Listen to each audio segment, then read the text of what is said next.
नमस्कार दोस्तों, मैं हूं राघव कौशिक और स्वागत है आपका क्लिक इंडिया की एक और खास वीडियो में। और आज हम बात करेंगे एक ऐसे संकट पर जो धीरे धीरे हमारे दरवाजे पर दस्तक दे रहा है, वाटर स्कैरसिटी इन इंडिया। अगर आपको लगता है कि पानी की कमी सिर्फ एक दूर दराज समस्या है तो एक बार फिर से सोच लीजिए। आज हम समझेंगे कि ये पानी की कमी क्यों हो रही है, कौन से शहर सबसे ज्यादा प्रभावित हैं और हम इस संकट को कैसे हल कर सकते हैं। तो दोस्तों, भारत में पानी की कमी क्यों हो रही है? इसके कई बड़े कारण हैं, जिनमें से कुछ प्राकृतिक हैं, लेकिन सबसे बड़ा कारण है हमारी खुद की मिसमैनेजमेंट। आइए अब इस चीज को डिटेल से समझते हैं। पहला, ओवर पॉपुलेशन और बढ़ती मांग। भारत की जनसंख्या करीब 1.4 बिलियन है और शहरीकरण तेजी से बढ़ रहा है। इस जनसंख्या वृद्धि के कारण पानी की मांग बढ़ती ही जा रही है। उदाहरण के लिए बेंगलुरु, जो कि भारत का टेक हब है, वहां हर साल हजारों लोग नौकरी के लिए आते हैं, जिससे पानी की जरूरतें कई गुना बढ़ जाती हैं। दूसरा, क्लाइमेट चेंज और इरेगुलर मॉनसून। भारत का मॉनसून हर साल अप्रत्याशित होता जा रहा है। कभी बहुत ज्यादा बारिश हो जाती है तो कभी सूखा पड़ जाता है। इसका सीधा असर ग्राउंड वाटर रिचार्ज और रिजर्वॉयर्स पर पड़ता है। हालिया रिसर्च से पता चला है कि भारत में हर दशक में ग्राउंड वाटर लेवल्स औसतन 0.3 मीटर गिर रहे हैं। तीसरा, मिसमैनेजमेंट और पुअर प्लानिंग। यहाँ पर पानी की समस्या का सबसे बड़ा कारण हमारी जल प्रबंधन नीतियों की कमी है, जैसे इलीगल वाटर एक्सट्रैक्शन।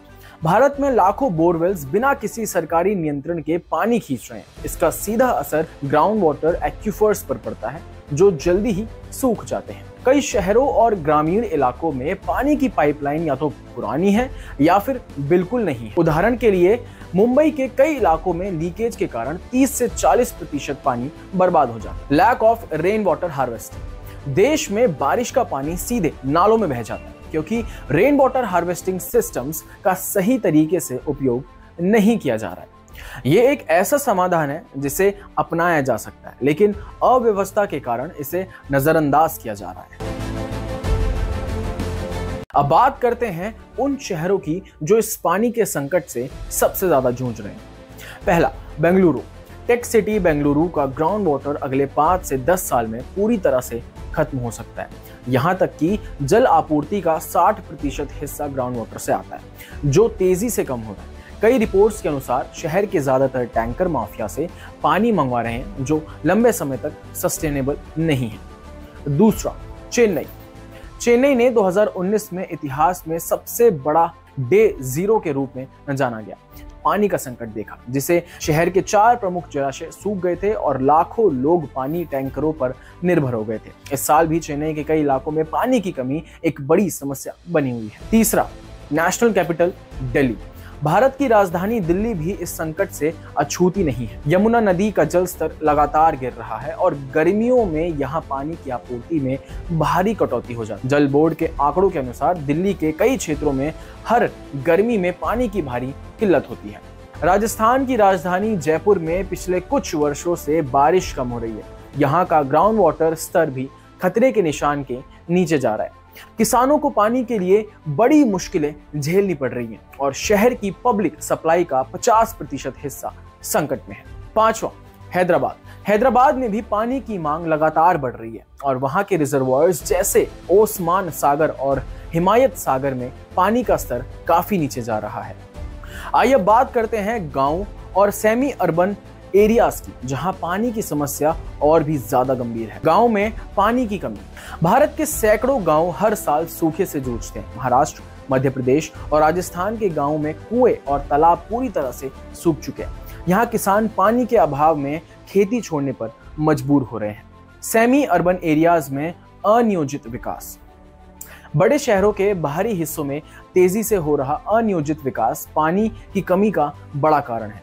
यहाँ बिना प्रॉपर प्लानिंग के रेजिडेंशियल और कमर्शियल कॉम्प्लेक्सेस बनते ही जा रहे हैं, जिनकी पानी की मांग पूरी करना मुश्किल हो रहा है। इस वजह से यहाँ ग्राउंड वाटर और भी तेजी से कम हो रहा है।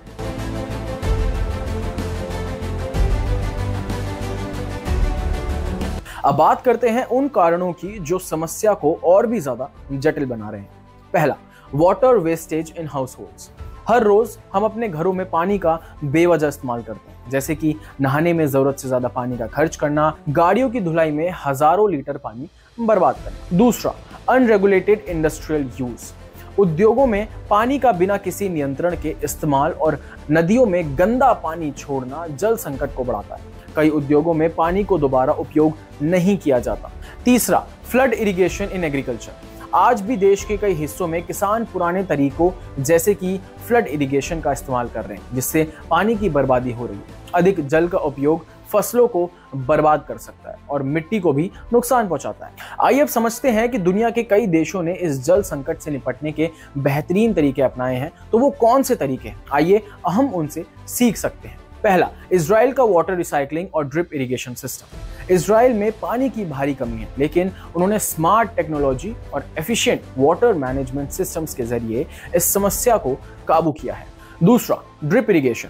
यहाँ किसानों ने पारंपरिक सिंचाई के तरीके छोड़कर ड्रिप इरिगेशन अपनाए, जिसमें फसलों के जड़ों तक सीधा पानी पहुंचाया जाता है, जिससे पानी की बर्बादी कम होती है। ये तकनीक कृषि के क्षेत्र में पानी के उपयोग को 50% तक कम कर देती है। तीसरा, वाटर रिसाइकलिंग। इजराइल 85% से अधिक पानी को रिसाइकिल करता है। इस्तेमाल किया हुआ पानी ट्रीट करके खेतों और अन्य जगहों पर फिर से इस्तेमाल किया जाता है। इस तकनीक की वजह से वहां पानी की कमी को दूर करने में बहुत ज्यादा मदद मिलती है। दूसरा शहर, सिंगापुर का न्यू वाटर प्रोजेक्ट। सिंगापुर एक छोटा देश है, लेकिन उसने पानी के संकट को दूर करने के लिए नई तकनीक का सहारा लिया है, NE वाटर। सिंगापुर का ये प्रोजेक्ट यूज्ड वाटर को एडवांस प्यूरिफिकेशन टेक्नोलॉजी से साफ करके फिर से पीने लायक बनाता है। यहाँ का वाटर रिसाइकलिंग इंफ्रास्ट्रक्चर इतना मजबूत है कि सिंगापुर अपनी पानी की 40% जरूरतें इस रिसाइकल्ड पानी से ही पूरा करता है। डीसलाइनेशन। सिंगापुर ने समुद्री पानी को पीने लायक बनाने के लिए डीसलाइनेशन प्लांट्स भी बनाए हैं, जो कि एक बेहतरीन उदाहरण है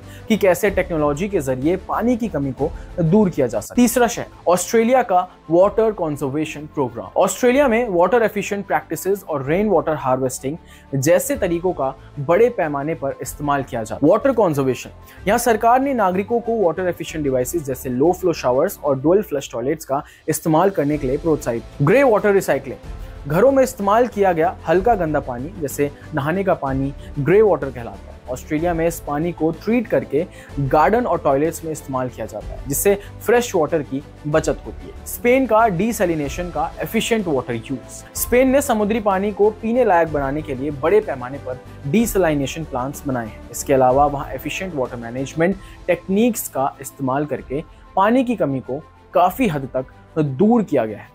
स्पेन में कई जगहों पर रेन वाटर हार्वेस्टिंग का भी प्रचलन बढ़ रहा है।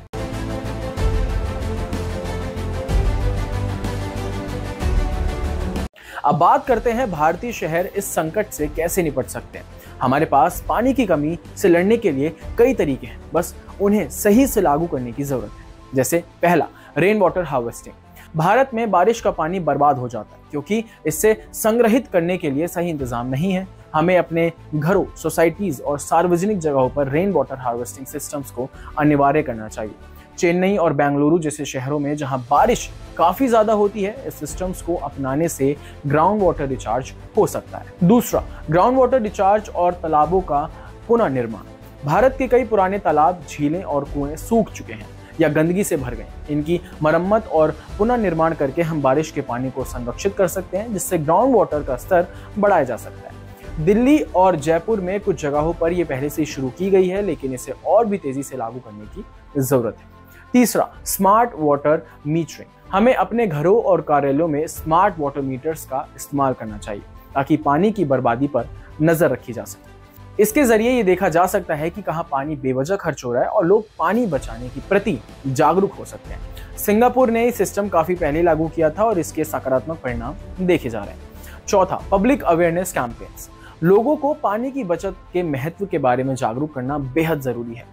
कई बार लोग जानबूझकर पानी की बर्बादी करते हैं, लेकिन अगर उन्हें इस संकट की गंभीरता समझाई जाए तो वे जरूर कदम उठाएंगे। हमें स्कूलों, कॉलेजेस और पब्लिक प्लेसेस पर बड़े स्तर पर पब्लिक अवेयरनेस कैंपेन शुरू करने चाहिए। दोस्तों, पानी की कमी एक गंभीर संकट है और इसका समाधान सिर्फ सरकार पर निर्भर नहीं करता है, इससे हमारी भी बड़ी भूमिका है। अगर हम सब मिलकर अपने स्तर पर पानी की बचत करेंगे तो इस संकट को काफी हद तक रोका जा सकता है। आइए जानते हैं कि हम क्या कर सकते हैं। पहला, पानी की बचत अपनी दिनचर्या में करें। हमें छोटे छोटे कदम उठाने होंगे, जैसे नहाते वक्त पानी की बर्बादी ना करें, ब्रश करते वक्त नल बंद रखें। अगर हम अपनी रोज की आदतों में थोड़ा बदलाव लाएं तो बड़ी बचत कर सकते हैं। दूसरा, पानी का दोबारा इस्तेमाल करें।